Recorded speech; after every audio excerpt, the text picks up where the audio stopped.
राधे राधे भक्तों, आप सभी भक्तों का एक बार फिर से मेरे चैनल शिवानी की दुनिया में बहुत बहुत स्वागत है। भक्तों, आज हम सुनेंगे गणेश चतुर्थी के दिन सुनी जाने वाली भगवान श्री गणेश की व्रत कथा। भक्तों, सावन का पवित्र महीना चल रहा है और सावन महीने की कृष्ण पक्ष की चतुर्थी तिथि को गजानन संकष्टी चतुर्थी का व्रत रखा जाता है। इस दिन भगवान श्री गणेश के गजानन स्वरूप की पूजा की जाती है। विघ्नहर्ता भगवान श्री गणेश के आशीर्वाद से हर प्रकार के संकट दूर होते हैं और सुख सौभाग्य सुख समृद्धि में वृद्धि होती है। इस दिन व्रत लेने वाले भक्तों को भगवान श्री गणेश की व्रत कथा अवश्य ही पढ़नी या सुननी चाहिए। चलिए भक्तों, शुरू करते हैं। यूँ तो भक्तों, गणेश चतुर्थी की अनेक कथाएं प्रचलित है। एक अन्य पौराणिक कथा के अनुसार एक बार भगवान शिव और माता पार्वती नर्मदा नदी के किनारे बैठे हुए थे। वहां पर माँ पार्वती ने समय बिताने के लिए भगवान शिव से चौपड़ खेलने के लिए कहा। भगवान शिव तो चौपड़ खेलने के लिए तैयार हो गए, लेकिन इस खेल में हार जीत का फैसला कौन करेगा, ये प्रश्न उठा। इसके बारे में सोचकर भगवान शिव ने कुछ तिनके इकट्ठे किए और उसका एक पुतला बना दिया।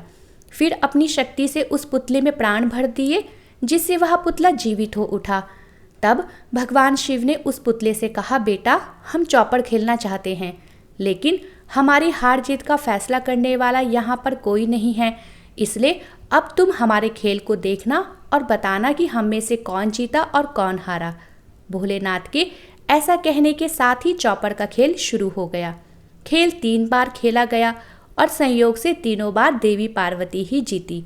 खेल समाप्त होने के बाद जब बालक से हार जीत का फैसला करने के लिए कहा गया, तो उस बालक ने भगवान शिव को ही विजयी बता दिया। यह बात सुनकर देवी पार्वती क्रोधित हो गई और उन्होंने क्रोध में आकर उस बालक को लंगड़े होने का और कीचड़ में पड़े रहने का श्राप दे दिया। बालक को जब माता से ऐसा श्राप मिला तो उसने अपने किए के लिए माफ़ी मांगी और कहा कि हे माँ, मुझे माफ़ कर दीजिए, अज्ञानतावश मुझसे ऐसी गलती हो गई है, मैंने किसी द्वेष भावना से ऐसा नहीं किया है। इस प्रकार उस बालक के बार बार क्षमा मांगने पर माँ पार्वती ने कहा, यहाँ इस स्थान पर गणेश पूजन के लिए नाग कन्याएं आएंगी और तुम उनके कहे अनुसार व्रत करना। ऐसा करने से तुम मुझे प्राप्त कर लोगे। ये कहकर देवी पार्वती भगवान शिव के साथ कैलाश पर्वत वापस चली गई। ठीक 1 वर्ष बाद उस जगह पर नाग कन्याएं आई। नाग कन्याओं से उस बालक ने भगवान श्री गणेश की व्रत की विधि पूछी और उनकी बताई गई विधि के अनुसार उस बालक ने भगवान श्री गणेश का 21 दिनों तक व्रत किया। उसकी श्रद्धा देखकर भगवान श्री गणेश उस बालक पर प्रसन्न हो गए। तब गणेश भगवान ने उस बालक को मनोवांछित फल मांगने के लिए कहा।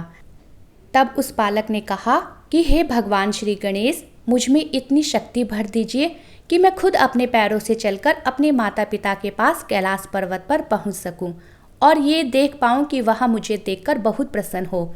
अगर हो सके तो आप मेरी यह इच्छा जरूर पूरी कर दें। तब बालक को ऐसा वरदान देकर भगवान श्री गणेश वहां से अंतर्ध्यान हो गए और मांगे गए वरदान के अनुसार वह बालक कैलाश पर्वत पर पहुंच गया। कैलाश पर्वत पर पहुंचने की कथा उसने भगवान शिव को सुना दी और उसी दिन देवी पार्वती भगवान शिव से नाराज हो गई। देवी के नाराज हो जाने पर भगवान शिव ने भी बालक के बताए अनुसार भगवान श्री गणेश का व्रत 21 दिनों तक किया और इस व्रत के प्रभाव से माँ पार्वती के मन से भगवान शिव को लेकर नाराजगी दूर हो गई और इस व्रत की विधि भगवान शिव ने माँ पार्वती को भी बताई। यह सुनकर माँ पार्वती ने भी अपने पुत्र कार्तिकेय से मिलने की इच्छा प्रकट की और उन्होंने श्रद्धापूर्वक इस व्रत को किया। उन्होंने भगवान श्री गणेश को दुर्वा, लड्डू आदि भी चढ़ाए।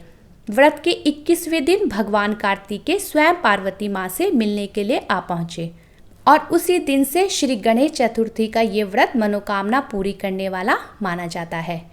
भक्तों, इस दिन श्रद्धा के साथ जो भी मनुष्य भगवान श्री गणेश की विधिवत पूजा अर्चना कर व्रत रखता है, उनके सभी कष्ट भगवान श्री गणेश दूर कर देते हैं और उनकी सभी मनोकामना पूर्ण होती है। बोलो भगवान श्री गणेश की जय। भक्तों, अगर आपको मेरी ये वीडियो पसंद आई हो तो कृपया मेरा ये चैनल लाइक, शेयर और सब्सक्राइब करना ना भूलें।